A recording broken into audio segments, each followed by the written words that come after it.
जब कभी गश्त पे निकलो, मैंने हाजी साहब से ये बात सुनी, जब कभी गश्त पे निकलो, गश्त पर निकलते हुए ये दुआ अपनी दुआएं करो अल्लाह से। वो दुआ अल्लाह पाक ऐसे नहीं हो सकता कि वो रायगा आ जाए। क्यों? गश्त पे निकल रहे हैं, गश्त पे जाते हुए, जो काम अंबिया किया करते थे। आज के दौर में कहां, आज के दौर में तो अंबिया नहीं है, लेकिन आज के दौर में ये ऊंचा काम अल्लाह रब्बुल इज्जत ने इस उम्मत को तमग़े इम्तियाज के दर्जे में दे दिया है। इस उम्मत का हर बच्चा बच्चा दीन का दाई है, बच्चा बच्चा दीन का दाई है। आप भूल गए वो किस्सा हसनैन का, रिजवानुल्लाह अलैहिम अजमईन का किस्सा आप भूल गए कि वो एक सहाबी को देखा कि गलत वुजू कर रहे हैं, बड़ी उम्र के थे, अल्लाह के नबी सल्लल्लाहु अलैहि वसल्लम के साथियों में से थे। तो अब आए दोनों, अब दावत देखो कैसी है, ये कैसी दावत चल रही है, वाह सुभान अल्लाह, क्या दावत चल रही है। चचा जान, हम दोनों भाई ये कह रहे हैं वुजू ऐसे करते हैं, मैं कह रहा हूं वुजू ऐसे करते हैं। आप जरा देख लें, हम दोनों वुजू करते हैं, वुजू कैसे करते हैं, कौन सही कर रहा है। अब उन दोनों के सामने, उन बुजुर्ग के सामने ये दोनों वुजू फरमा रहे हैं, तो बुजुर्ग को एहसास हुआ कि गलती मेरी है, इन बच्चों की नहीं है। तो पीछे से आकर दोनों को उठा लिया, प्यार किया और कहा तुम ही इस लायक थे कि नबूवत के खानदान में पैदा होते, गलती तुम्हारी नहीं, गलती तो मेरी थी। और किस खूबसूरती से मेरी इस्लाह की है। बच्चा बच्चा दाई है दीन का इस उम्मत का।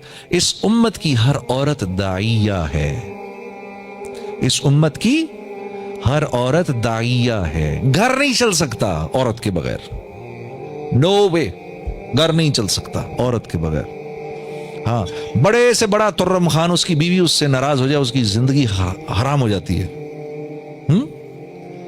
बीवी को ठीक रखना, सीधा रखना, ये एक बहुत बड़ा आर्ट है। हाँ बिल्कुल, मैं तो उस तबलीगी को तबलीगी नहीं मानता बिल्कुल भी, बल्कि मेरा दिल खट्टा हो जाता है उस साथी से मिलकर के जिसकी घरवाली उससे नाराज चल रही हो। मैं कहता हूं यार तू क्या आदमी है यार, एक औरत नहीं संभलती तेरे से। हाँ, क्यों? तू सारे आलम का तू क्या करेगा, तू क्या करने निकल रहा है बाहर? हाँ? एक औरत संभल नहीं रही हो, तू सारे आलम की फिक्र में निकल रहा है। हाँ? तो घर चलता है औरत के होने से, घर चलता है औरत के होने से। हाँ, सबसे बड़ा, मैं कहता हूं सबसे बाअखलाक, अल्लाह के नबी क्या फरमा रहे हैं, सबसे बड़ा बाअखलाक वो है कि जिसके घर वाले उससे खुश हैं। सुभान अल्लाह। और आप फरमा रहे हैं तुम सब में सबसे ज्यादा बाअखलाक मैं हूं, क्योंकि मेरे घर वाले मुझसे तुम सबसे ज्यादा खुश हैं। कमोबेश अल्फाज हैं। हाँ, देखो तो सही, किसी ने पूछा हजरत हिंद बिन अबी हाला से, ये हजरत हसन और हुसैन के मामू हैं, उनसे पूछा रसूलुल्लाह सल्लल्लाहु अलैहि वसल्लम कैसे थे? तो फरमाया एक गम की हालत में बैठे रहते थे मस्जिद के अंदर, एक गम की हालत में बैठे रहते थे मस्जिद में। हाँ, यही सवाल किसी ने अम्मा आयशा से भी कर लिया, कैसे थे? फरमाया हर वक्त हंसते रहते थे, मुस्कुराते रहते थे, हमसे मजाक करते रहते थे। हाँ, घर के काम कर दिया करते थे। वाह वाह सुभान अल्लाह। हम में से कौन चाहता है, हम में से कोई भी नहीं चाहता कि घरवाली के किस्से हमारे, मेरे और मेरी घरवाली के किस्से लोगों को पता चले, कोई नहीं चाहता। लेकिन मेरे रब ने हमारे नबी की खानगी जिंदगी को भी छुपा के नहीं रखा, बल्कि हम तक पहुंचा दिया। 9 के 9 घरों की जिंदगी को पहुंचा दिया हम तक। हाँ, सबसे पहला काम करो भाई, सबसे पहला काम करो, अपनी बीवी के चेहरे पे मुस्कुराहट बिखेरो। 4 मौके हैं जिन पर अल्लाह रब्बुल इज्जत मुस्कुराते हैं, 4 मौकों पर अल्लाह मुस्कुराते हैं। वाह, एक उस पर जब अल्लाह का बंदा आसमान को देखकर कहता है अल्लाह मग़फ़िरली, या अल्लाह मुझे माफ कर दे, अल्लाह मुस्कुरा उठते हैं। दूसरा मौका जब अरफा में लोग जमा होते हैं, हाँ, और हाजी अरफा में घूम रहे होते हैं, तो अल्लाह रब्बुल इज्जत अपने बंदों को, हाजी अपने मेहमानों को, अपने ज़ुयूफ को देखकर मुस्कुराते हैं। तीसरी मर्तबा कब मुस्कुराते हैं? जब मियाँ बीवी एक दूसरे को देख के मुस्कुराते हैं, अल्लाह मुस्कुरा उठते हैं। चौथी मर्तबा जब बीवी शौहर के चेहरे पर छींटा मारे और शौहर बीवी के चेहरे पर छींटा मारकर उसको तहज्जुद के लिए उठाए, बोतल नहीं उंडेलनी, हाँ, छींटा मारना है, हाँ, चींटा मार के उठाए, इस पर अल्लाह मुस्कुरा उठते। 4 बातें। सबसे कीमती रिश्ता इस मुआशरे का मियां बीवी की जिंदगी। आज इस मुल्क में अनएम्प्लॉयमेंट का नारा क्यों नहीं लगता? एक वजह है बस, बहुत बड़ी वजह, और वो है द इंस्टीट्यूशन ऑफ मैरिज। इस वजह से इस मुल्क में अनएम्प्लॉयमेंट का नारा नहीं लगता। उस मुल्क में हर वक्त रोते रहते हैं रिज्क की तंगी। अश्शैतानु यइदुकुमुल फक्र, शैतान का सबसे बड़ा हथियार क्या है? तू खाएगा कहां से? सबसे बड़ा हथियार यइदुकुमुल फक्र। और जब वो इंसान को फक्र के खौफ में मुब्तला कर देता है, तो उसके बाद शैतान के लिए इंसान से हर किस्म की बेहयाई करवाना आसान हो जाता है। कुरान कह रहा है। तो वहां क्या है? सबसे पहले उनको, बच्चों को घर से बाहर निकाल देते हैं। मियां बीवी का ताल्लुक इस बुनियाद पे है कि तू भी काम कर रही है, मैं भी काम कर रहा हूं, इस बुनियाद पर तब हम बिल्स पे करेंगे। अगर तूने मुझे छोड़ा, अगर तू नौकरी से गया, तो भाई सामान उठा के घर से भी निकल जाना, रिश्ता खत्म। तो रिश्ते की बुनियाद क्या है? पैसा। रिश्ते की बुनियाद है। जब तक दोनों नौकरी पे चल रहे हैं, क्यों? हर चीज तो सूद से खरीदी हुई है, हर चीज पर सूद दे रहे हैं, बाल सूद में अटका हुआ है, एक चीज सूद पर है, एक चीज सूद पर है। यहां क्यों बचे हुए हैं हम? यहां इसलिए बचे हुए हैं कि मियां बीवी साथ हैं, मुआशरा, अल्लाह, रसूल, सबकी बुनियाद पर बीवी औरत मर्द को बर्दाश्त कर रही, मर्द बीवी को बर्दाश्त कर रहा, बच्चे हैं, बच्चों की वजह से साथ हैं, और वजूहात की वजह से, खानदान की वजह से साथ हैं, साथ चल रहे हैं। अब जब बच्चे बड़े भी हो जाते हैं, तो बाप की दिल से ये ख्वाहिश होती है कि मुझे छोड़ के ना जाए, मेरे साथ ही रहे, जो जगह घर में थोड़ी बहुत जगह है उसमें रहे, मेरे साथ ही रहे। चलो भाई अभी काम नहीं कर रहा, कर लेगा, 6 महीने बाद मिल जाएगी नौकरी, छोड़ के ना जाए मुझे। तो खानदान इंटैक्ट है।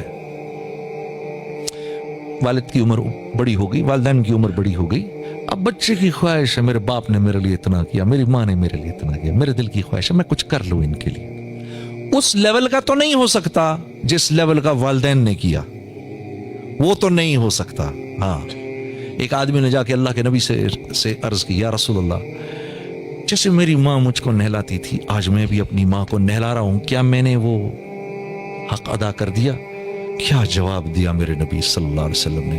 आपने फरमाया, हाय हाय, जब वो तुझको नहलाती थी ना, तो तेरी जिंदगी की दुआएं करती थी, आज तू उसको नहला रहा है तो उसके मरने की तमन्ना कर रहा है, तूने कहां से उसकी बराबरी कर दी? हाँ मेरे दोस्त, खुशकिस्मत हैं वो लोग जिनके वालिदैन अभी तक जिंदा है, खुशकिस्मत हैं वो लोग जिनके वालिदैन जिंदा है। बाप के और बेटे के बीच में रिश्ता इंतहाई नाजुक रिश्ता होता है। इसीलिए जिस बेटे ने अपने बाप को राजी रखा, हाँ, तो जो दुआ बाप के दिल से निकलती है, जुबान से नहीं, बाप तो देता ही रहता है जुबान से दुआ, हाँ, जो बाप की जो दुआ उसके दिल से निकलती है, उसके और अल्लाह के बीच में एक भी हिजाब नहीं होता। जो दुआ बाप अपने बेटे के लिए करता है, मां के लिए तो करते ही हैं, बेटे तो मां के हो ही जाते हैं। अजीब, मैं हैरान होता हूं कि मां के बारे में नहीं फरमाई ये बात, बाप के बारे में फरमाई। हाँ, अरे यार डैडी आपको क्या पता, बाबा आपको क्या पता, अरे डैडी वो दिन गए, उफ यार, उस बाप को देखो तो सही, जरा एक मर्तबा देखते रहो, उसको देखते रहो, ये ना होता तो तू भी ना होता। हाँ, आज उसको कह रहे हो ये बात, अजीब। हाँ, अल्लाह इस बोल से हिफाजत फरमाए। हाँ मेरे दोस्त, कोई बोल ऐसा बाप को ना बोलना, कोई बोल ऐसा माँ को ना बोलना। माँ तो चलो फिर दोस्ती हो जाती है, हाँ, वो तो दावत के बोल हैं। वो दावत के बोल जब हमें सुनाई देते थे तो हमारे सीने को फाड़ के निकल जाते थे। ऐसे थोड़ी होता है, ये कोई खेल मजाक है क्या? یا یہ کوئی ٹی وی کا پروگرام ہے کہ جس میں ایکٹنگ ہو رہی ہے کہ نہیں بھائی ادھر جا کر اذان دے دی, ادھر جا کے گانا گا دیا, ادھر جا کے اذان دے دی. ایسے نہیں ہوتا. اور پھر اللہ کے نیکی کے کام کرنے کی تو اللہ کی طرف سے توفیق ملتی ہے میرے دوستو. ہاں, عمل صالح کرنے کی تو توفیق ملتی ہے. یہ ایسی تھوڑی کو میرا مطلب ہے خالہ جی کا کھیل ہے کہ 95% نماز نہیں پڑھ رہا اور 5% نماز پڑھ رہا ہے. کیوں ہے ایسا؟ سب کیوں نہیں پڑھ رہے؟ من جانب اللہ توفیق ملتی ہے. خیر جی, میں کھڑا ہوا, میں نے کہا اچھا مولانا آپ سے وعدہ تو کر لیا. میرے دوستو میں باہر نکلا سوچتا ہوا, میرے اندر آپ یقین کرو ایک تلاطم برپا ہو گیا.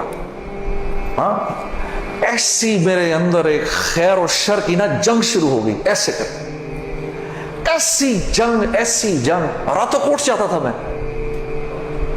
اور پوری رات بیٹھا رہتا تھا ایسے, جانماز کھول کے میں بیٹھ جاتا تھا, سوچتا رہتا تھا میں کیا کرنے لگا ہوں. ایک لمحے خیال آتا تھا نہیں بڑی نیکی کا کام کر رہا ہے تو لوگوں میں محبتیں پھیلا رہا ہے, لوگ خوش ہو رہے ہیں. دوسری طرف خیال آتا تھا یار کیا یہ اللہ رسول کو یہ بات منظور ہے, ان کو پسند ہے, میں کیا کر رہا ہوں. پھر یہ خیال آئے ارے نہیں ان مولویوں کی نہ سننا. پھر یہ خیال آئے. یاد رکھنا آپ کو میں ایک 2-4 وہ باتیں بتا رہا ہوں جو میرے پہ گزری, یہ میں گر کی باتیں بتا رہا ہوں آپ کو. جب شیطان اپنا چکر چلائے گا نا 2 باتیں کرنے کو کہے گا, یاد رکھنا. پہلی بات یار یہ تبلیغ والوں سے اب ملنا مت, مولانا سے بات نہ کرنا, ملنا مت. دوسری مسجد میں نہ جانا. 2 کام نہ کرنا کبھی, ایک تبلیغ والوں سے ملنا مت, ایک مسجد میں نہ جانا. اور بہنوں یہی تمہارے ساتھ ہوگا.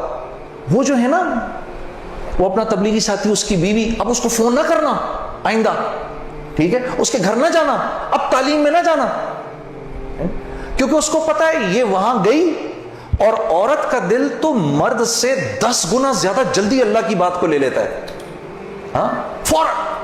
میں واپس آ کے بیوی کو کارگزاری سناتا تھا تو میں اس کی حالت بدلی بھی دیکھتا تھا, حالانکہ وہ نہ مسجد آئی نہ اس نے وہ اعمال ہوتے دیکھے.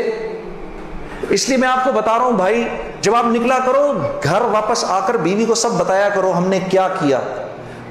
وہ جذبات بنتے ہیں گھر والی کے, اور جب گھر والی کے جذبات بنتے ہیں تو پھر بچوں کی صحیح تربیت شروع ہوتی ہے. دین ان کی زندگی میں آیا تو گھر کے اندر آ گیا. جب تک آپ کی زندگی میں ہے گھر سے باہر ہے, گھر والی کی زندگی میں آ گیا گھر کے اندر آ گیا.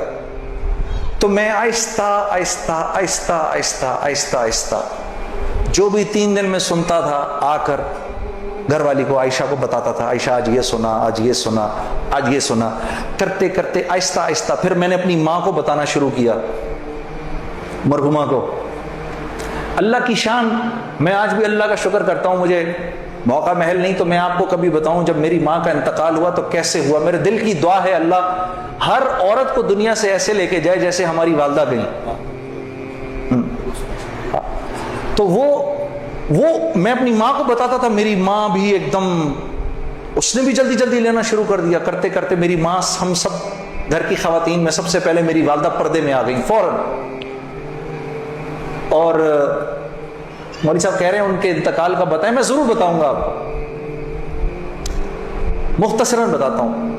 میری ساؤتھ افریقہ کی تشکیل تھی, پیچھے والدہ کی طبیعت بہت خراب ہو گئی. مجھے بھائی نے بولا جنید بھائی آ جائیں واپس کیونکہ امی جا رہی ہیں, امی نے اب نہیں رکنا. تو میں نے ساتھیوں سے کہا, انہوں نے کہا یار چلے جاؤ کیا فرق پڑتا ہے, یہ پھر یاد کرو گے ساری زندگی. اب میں سوچتا رہا, اب میں نے امی کو فون کیا, میں نے کہا اماں آ جاؤں, کہا نہیں ہرگز نہیں آنا. تو میں نے کہا کیوں؟ تو کہنے لگی اگر میرا انتقال ہوا تو میں کتنی خوش قسمت ہوں کہ میں اللہ کو بتاؤں گی کہ جب میرا انتقال ہوا تو میرا بیٹا تیرے راستے میں تھا, تو تم مت آؤ, مجھے کچھ نہیں ہوگا, اور اگر ہو گیا تو اس کو اللہ کی مرضی سمجھ رہا, بس میرے لیے تم دعا کرنا. اللہ کی شان, امی کا انتقال نہیں ہوا اس میرے 40 دنوں بعد. میں واپس آیا تو بہت خوش ہوئی, گلے لگایا, کہا دیکھو میں نے کہا تھا اللہ نے مجھے زندہ رکھا جب تک کہ تم نہیں آتے واپس. پھر میری حضرات نے 10 دن کی اور تشکیل کر دی کینیڈا کی. تو میں نے کہا اماں پھر 10 دن کے لیے بھیج رہے ہیں, جاؤں نہیں جاؤں؟ نہیں چلے جاؤ نا. تو